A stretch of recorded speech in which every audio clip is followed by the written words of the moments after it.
Ladies and gentlemen, welcome to Identity Governance Unveiled, your gateway to the dynamic world of identity governance and administration, where we explore the ins and outs of security, digital identities, and permission. I'm your host, Vinod Kombishan, Head of Managed Services for Relevance, and I'm thrilled to have you join us today. If you're passionate about cybersecurity, data privacy, and the critical role that identity management plays in these realms, you are in the right place. First and foremost, thank you for choosing to spend your valuable time with us. We know there is a multitude of podcasts out there, and your decision to tune into Identity Governance Unveiled means the world to us. Our mission here is clear. We are diving deep into the world of identity governance and administration, demystifying complex concepts and bringing you expert insights that can help you navigate the critical aspects of cybersecurity. In today's interconnected world, where data breaches and privacy concerns make daily headlines, managing digital identities effectively isn't just a best practice. It's a necessity. And that's where our podcast comes in. Throughout the series, we'll cover a wide array of topics from the fundamentals of identity governance and compliance to the latest trends and innovations shaping the field. Whether you are a seasoned identity management professional or just beginning your journey, there is something here for you. Don't forget to subscribe to our podcast to ensure you never miss an episode. And if you find out our discussions are informative and thought-provoking, please share them with your colleagues, friends, and anyone else who shares your passion for identity governance. So get ready for an exhilarating exploration of identity governance and administration. In our upcoming episodes, we will hear from the industry experts, discuss real-world case studies, and unpack the challenges and solutions that shape the fascinating landscape. Thank you once again for joining us on the journey. Together, we'll unveil the secrets, strategies, and best practices that empower us to navigate the ever-evolving world of identity governance. So without further ado, let's dive right in. Welcome to Identity Governance Unveiled, and let's get started. Let me introduce the guest. Today, we are honored to have a distinguished guest who has not only made waves, but created ripples across the landscape of identity and access management. Allow me to introduce you to the exceptional Craig Riddell. Hi, Craig. Hey, thanks for having me. Yeah. So Craig is no ordinary information security leader. He's a high-performing visionary with a track record that speaks volumes. His experience spanning multiple roles showcases his prowess in identity management. Currently, Craig serves as the Field Chief Information Security Officer at Netwrix Corporation, where he leads from the front, championing security and governance initiatives. His roles involves navigating the complex field of identity management to ensure Netwrix digital identities and permissions are in safe hands. Before his current role, Craig was the Director of Identity and Access Management at Hewlett-Packard, where he orchestrated a symphony of IAM excellence. In the span of 2 years and 7 months, he left an incredible mark overseeing day-to-day IAM operations and driving the company towards a continuous adaptive authentication and zero trust framework.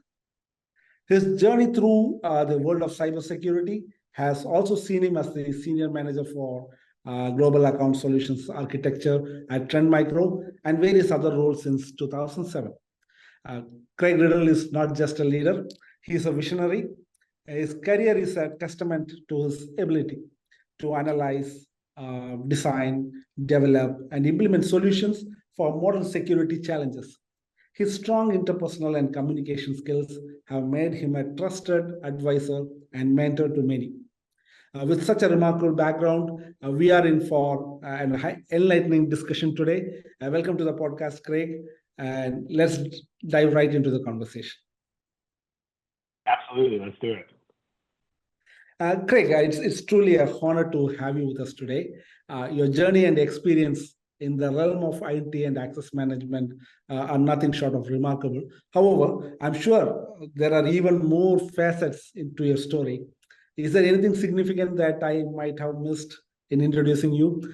Could you please share a few lines about yourself and your journey in the world of cybersecurity and identity management? Sure. No, the introduction was great. I would just say that, I've been an ephemeral access enthusiast for years now, going back to doing some research on Netflix Bless solution. I was very fortunate earlier in my career to work with the likes of like Tatu Yelenin, who invented the SSH protocol. So I just got very deep into identity I think prior to COVID, it was almost a lost cybersecurity art. There wasn't a lot of attention that was paid to it. And then now it's all of a sudden an extremely relevant conversation. Great, impressive, Craig. So let me get into the questions here. So we have collected a set of questions on identity management, Craig, that would help our audience to understand it better from your experience. Yeah. So starting off with identity access management in the age of zero trust. Can you explain how zero trust principles are transforming the way organizations approach IAM and what steps they should take to implement a zero trust model effectively? Sure. So I think zero trust means something to everybody a little bit differently, right? Especially when we're looking at it through a cybersecurity lens. Zero trust, when we're speaking about identity, is almost inherently a conflict, right? We want to trust our employees, we want to trust our contractors, the people who are coming in and working on our mission critical applications and systems. There is a certain level of trust, but I think the conversation becomes more around trust but verify, and reduce the amount of times I have to trust someone or something to the lowest common level. So zero trust to me in the identity framework means continuous adaptive authentication, re-verifying who somebody is multiple times during their session, not just allowing them to, log in once with their MFA credentials and be authenticated for the day. It also means removing static accounts and credentials where we can. We shouldn't just leave these cars, these vehicles out there to be used if we can remove them from the environment. And then lastly, I think it's really about breaking down these invisible barriers between solutions that really should be integrated. When we start to see these terms like ITDR be thrown around and things like that, it's inherently driving strategic integrations between investments that these companies have already made into products that maybe previously had never communicated, but now all of a sudden there's a very relevant reason for them to. Right. Craig, actually I've heard from the market asking for a product on zero trust. There's no such product, but I think that's something that interests the audience. Can you just pitch on those areas?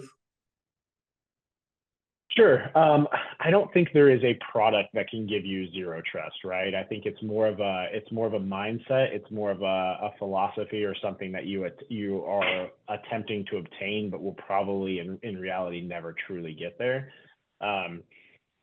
So what that means, and from an identity perspective, when I hear zero trust, my mind immediately goes to transitive trust. So the east and west mobility in environment, right? So in an ideal situation, you would be able to authenticate from your laptop, your client side up to your server, wherever you were doing your work, and execute your work, and then you would terminate the session, and then you would re-authenticate if you needed to do it again.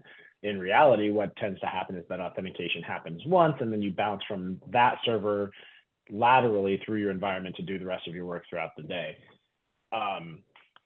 While that may be extremely convenient for engineers, it's also extremely convenient for would-be bad actors and attackers and things like that. So I think what we need to do is reevaluate how we work, look at our transitive trust, including not only just our interactive accounts, but our RPA accounts, our service accounts, our supplementary accounts. All of those types of things need to be in scope as well.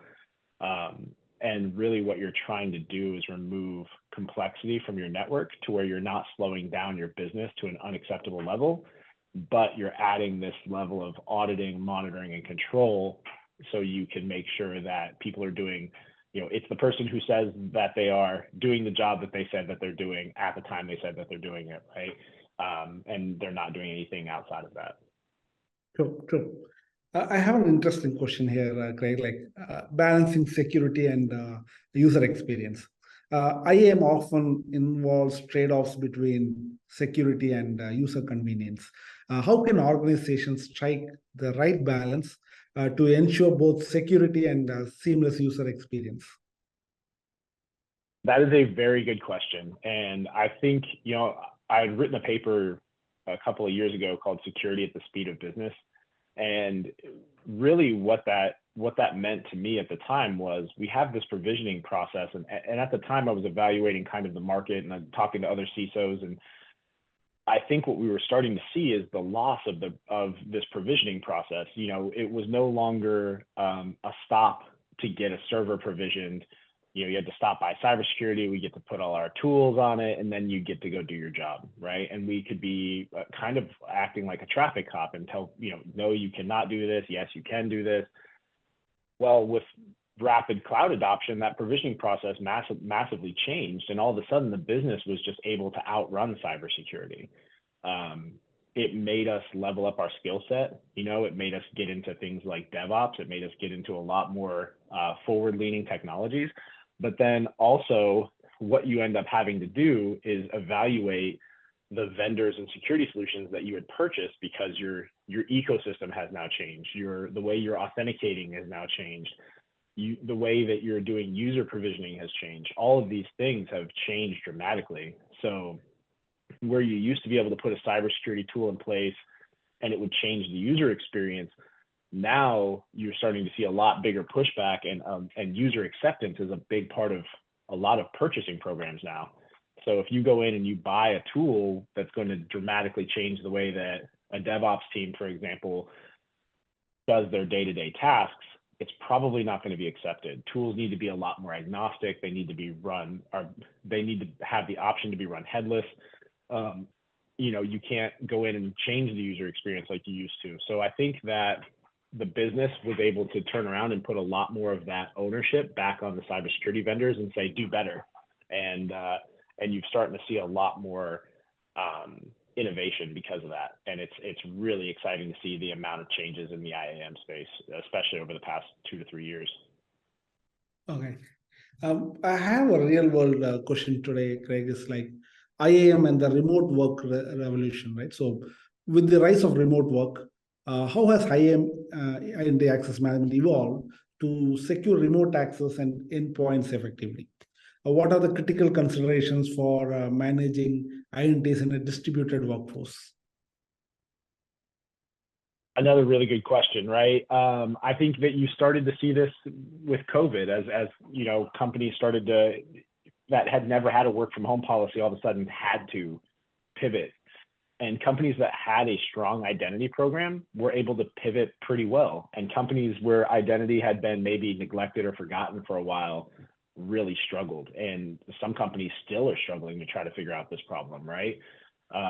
Because it does all of a sudden add all these inherent security risks that you maybe don't have in the office, right? There's smart home devices and personal assistants around your remote workforce. What are they listening to?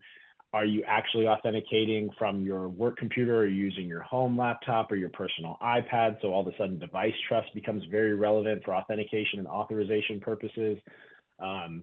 Getting back into things like VPN or more modern approaches in that way. And then, like I said, getting into a strong adaptive authentication. There was this massive tug of war with kind of the rollout of MFA, where you started to get this concept of MFA fatigue, where if I was getting prompted, 20 times a day, I don't want to authenticate 20 times a day, it's slowing me down too much, all of those things. But depending on your persona, if you're in an organization that has a role-based or an attribute-based access control program, depending on your persona, it could be appropriate for you to authenticate 20 times a day. I think what you're starting to see a lot right now is a lot of companies don't have a good handle on role-based access control. Very few have a handle on attribute-based access control. And so you're applying this kind of, I've always kind of referred to it as a peanut butter spread. Everybody's getting the same policy, regardless of what they do. So you may have like a sales professional who rightfully probably only needs to authenticate once or twice a day, depending on what they're doing, with the same exact security profile as like an R&D researcher who's literally checking in and out the keys to the kingdom, so to speak, multiple times a day. So getting into a strong role-based or attribute-based access control and getting your community used to that, I think is one of the best things that you can do to enable your remote workforce, because it's going to give you a good security posture. It's going to give your end users, an appropriate level of checks and balances in there. And it's going to slowly allow you to start tighten down the rest of your IAM tools, to also work with this remote workforce, your PAM, your privileged orchestration, your third-party access management. All of those types of things need to be taken into consideration as well, but all of them benefit from a strong RBAC or ABAC program. Yeah, right. Actually, I have a couple of follow-up questions to that, Craig. It's like, in terms of the governance and compliance piece of it, IAM plays a crucial role in in meeting regulatory compliance requirements. Can you share insights into how organizations can use IAM to address compliance challenges effectively? Yeah, I think, obviously this depends a little bit based on what vertical you're in, but a strong identity program should be the backbone of any compliance program, the same way it's going to be the backbone of I would say, the vast majority of your cybersecurity infrastructure. It's no secret that vulnerabilities get exploited in a bunch of different ways, but we're always trying to get to a privileged identity. That's what we're trying to do if you're a would-be bad actor. So having us inside of a strong compliance framework, whether that's something like the Monetary Authority of Singapore, and we're actively monitoring connections through a PAM solution, for example, or whether that's rotating passwords based on certain time frame or per use or complexity requirements, or removing passwords altogether and getting into more ephemeral access. I think it's very important to be able to understand who did what when, if you're going to ever truly be compliant. And a lot of companies still use things like shared service accounts and things like that. A strong identity program will still be able to give you all of the good telemetry data that you need, all of the good user data that you need to do, for your SOC, your IR, things like that. Decoupling those authentications so you can see who accessed that service account, all of those types of things. But to answer your question, I would say it's three things: a strong, mature identity program. It's got to be heavily reliant on automation and user self-service so that it's widely adopted. And it's critical for any sort of compliance, whether that's internal or third party or external regulated compliance requirements as well. Sure, Craig. So just again, a follow-up to the passwords related. So IAM beyond passwords, passwordless authentication methods are gaining traction. What are the benefits and challenges of going passwordless, and what does this mean for the future of IAM? I was talking to a friend of mine a few years ago. Like I said, I used to work at SSH, and we were always, evaluating how authorization, how authentication happened, what was being used as credentials and all of that type of stuff. And it was kind of funny because SSH keys are used, everywhere. But I have a friend who's in compliance, and we were joking about how it's the one thing that's massively used through all of infrastructure, IT, cybersecurity, whatever, that would never pass an audit today, right? Like, it can't be associated with an identity. It's easily copied, all these things that we would never buy it today, but it's so widely accepted. It's just a really good kind of marker on how fast and how far things can change. And I think this is the next evolution of that. So getting into, you started to see things like just in time, right? Well, just in time, if you really broke it down for a lot of vendors, meant I'm going to give you access to a static credential just exactly when you need it and then remove your access from it, but that credential still existed statically somewhere inside of a vault. Now we're starting to see ephemeral access, and you're starting to see that some acronyms change from privileged access management to privileged orchestration and access management, or privileged access and orchestration management. You've seen it a couple of different ways, but provisioning identities at the time that they're needed, provisioning credentials at the time that they're needed, removing, then you're talking about really removing risk from environment instead of just mitigating it down to an acceptable level.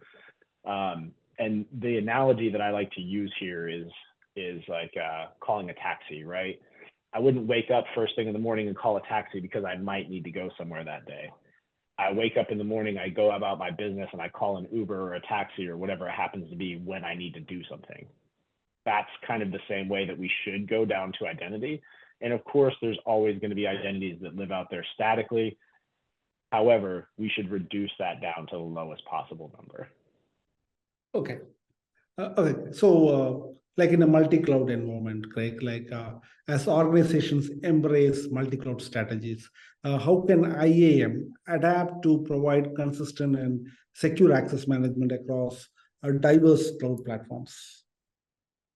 Yeah, this is another really good question, and it's one that it's kind of hard to answer because it's a bit hypocritical. I do this myself.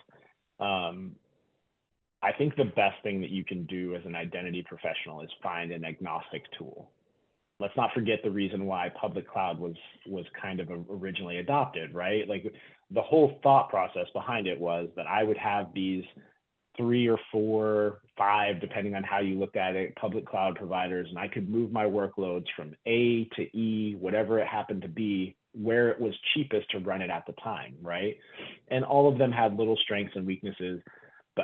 Public cloud providers are smart, so they started to give us a bunch of free tools that we got sucked into using, and now we can only run tool A in cloud A, but we have workloads in clouds A, B, and C. So now you have to have 3 times the workforce who specializes in 3 different clouds, instead of just buying a vendor agnostic solution and being like, hey, deploy the workloads in whatever public cloud provider they should go in. But find yourself an identity platform that can do things like cloud entitlements management. It can still hit your privileged access and your third-party access management solution problems. It can still do your identity governance regardless of where these workloads are deployed. It's just another set of IAM entitlements that we need to consider. It's much more about the approach and finding a vendor that is going to work with whatever your company's identity strategy is. If you have a single cloud and you have a vendor that specializes in that cloud, absolutely. But if you have a multi-cloud or a poly-cloud strategy or a hybrid where you're still going to maintain some sort of on-prem infrastructure, I highly recommend that you don't go for a cloud specialized or an on-prem specialized solution, that you go for something that's agnostic, that will give you one single pane of glass to manage your workloads, because the cloud is supposed to be a logical extension of your network. It shouldn't be managed as some other third party where you have to have, triple the staff to do the same things. Yeah, maybe you've answered a portion of the question that I have follow-up to this, Craig. Is like the best practices for small and medium-sized enterprises often have limited resources. So what are some cost-effective IAM best practices that smaller organizations can implement to enhance security?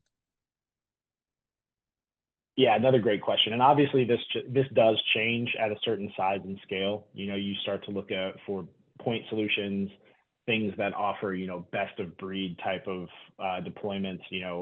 As the use cases get more complex, you start to get more kind of specialized. But what I would say is, for a small solution, you're trying to figure out how far you can stretch a dollar. You're trying to figure out how many of my use cases I can cover.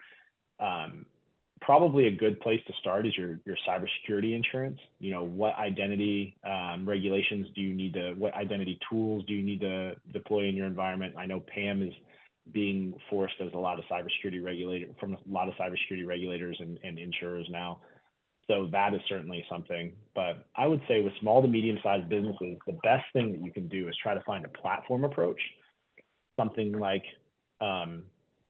Netwrix has a lot of stuff. Okta has a lot of stuff. Something where you're starting to see even like Savient, companies like Thoma Bravo buying up multiple different identity companies and then, kind of doing these integrations. So I think what you'll start to see is a lot more holistic identity companies instead of just point identity companies. If I was running an SMB cybersecurity practice or consultancy, I would definitely be looking for platforms, something where I can buy one license to something that's maybe modular and then turn on and off features as I need them. Okay, great.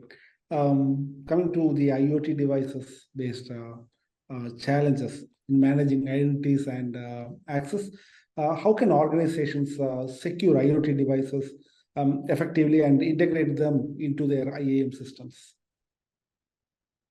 Yeah, I mean, I'm going to take this maybe a one step further. 5G, we're talking to a lot of manufacturers, and everything has an IP address now, right? So essentially what you did is you just increased your overall attack surface, exponentially.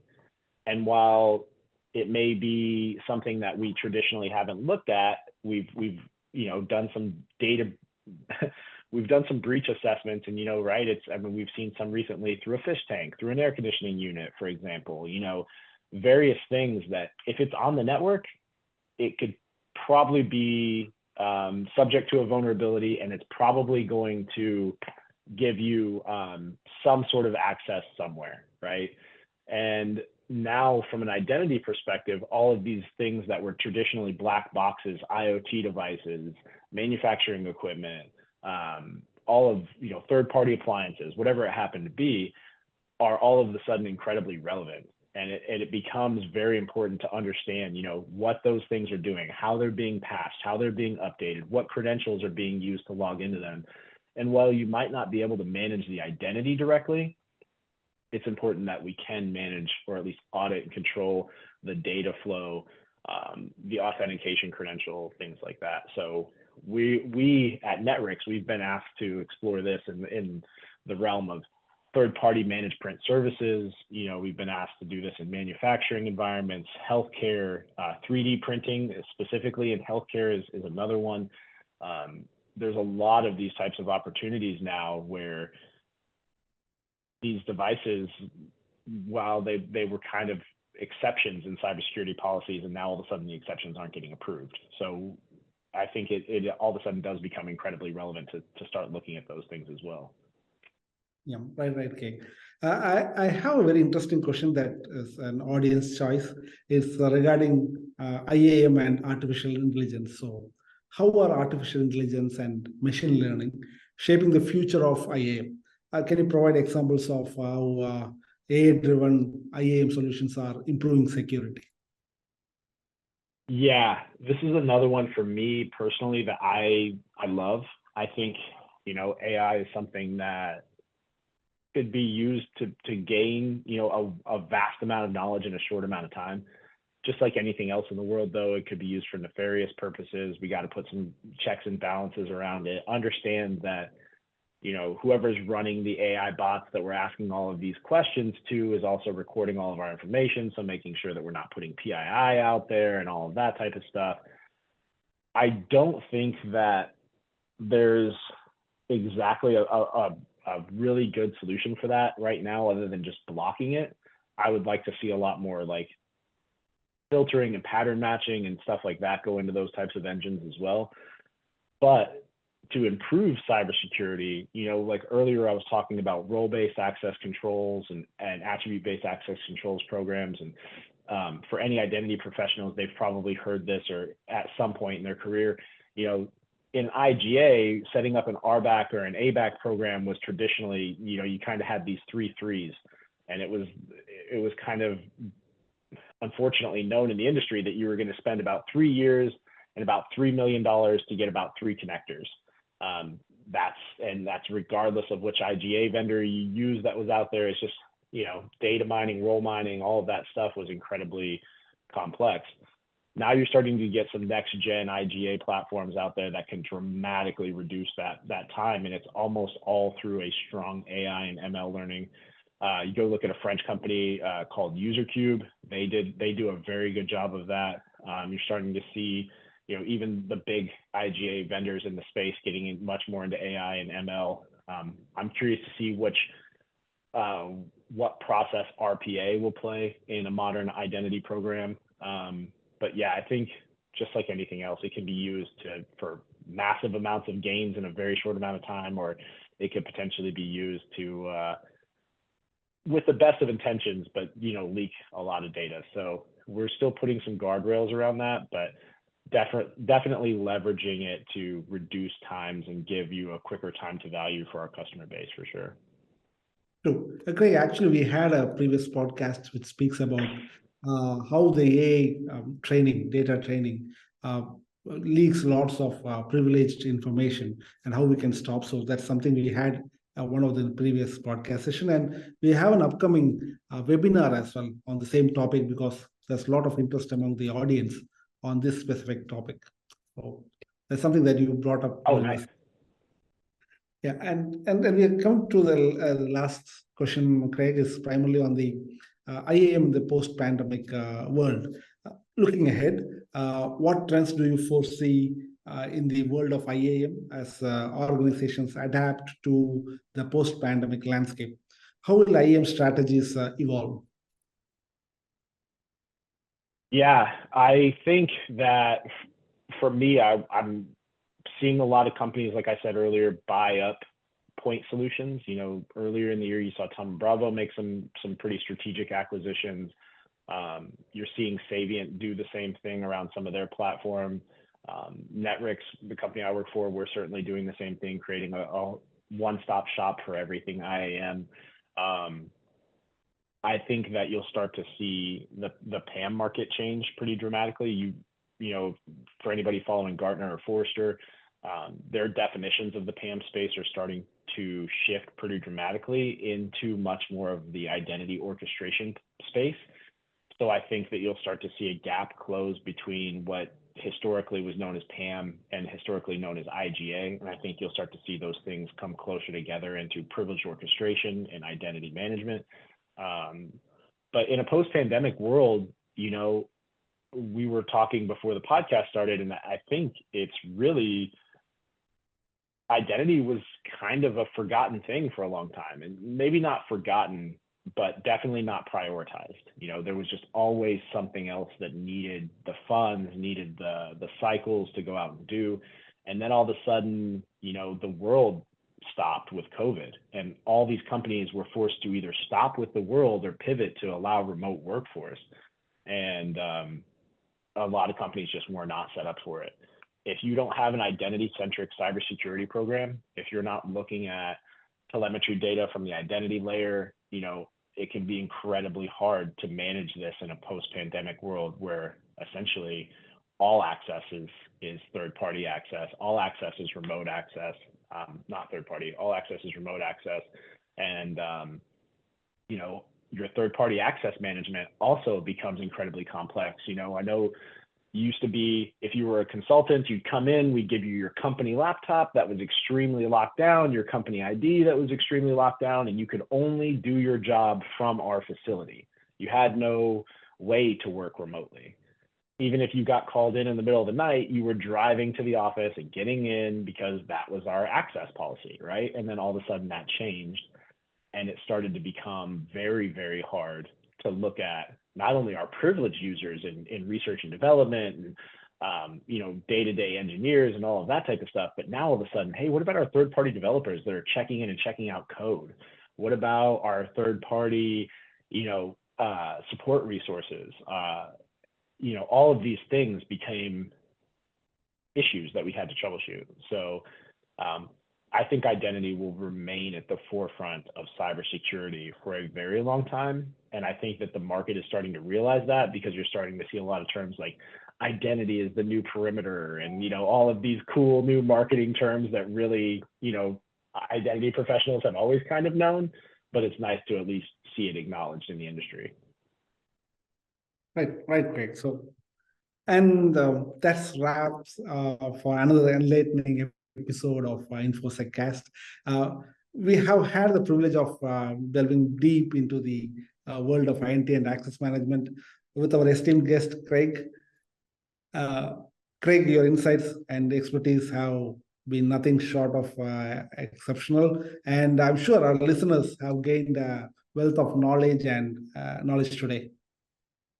And to our audience, thank you for joining us on this journey. Your support and interest in the world of cybersecurity and IAM drive us to bring you these conversations. Remember to subscribe to our podcast so that you never miss an episode filled with industry insights, expert opinions, and actionable takeaways. And if you enjoyed today's episode, please consider leaving a review or sharing it with your colleagues and peers who share your passion for IAM. As we conclude, I want to leave you with a sneak peek into our upcoming episodes. We have an exciting lineup of guests and topics that will continue to unravel the complexities and opportunities in the world of cybersecurity and IAM. Once again, Craig, thank you for being part of this enlightening conversation. And to our listeners, stay curious, stay secure, and stay tuned to the Infoseccast. Thank you so much for having me. Yeah, thanks, Craig. And until next time, take care and keep exploring the ever-evolving world of identity and access management. Meet you soon. Thank you.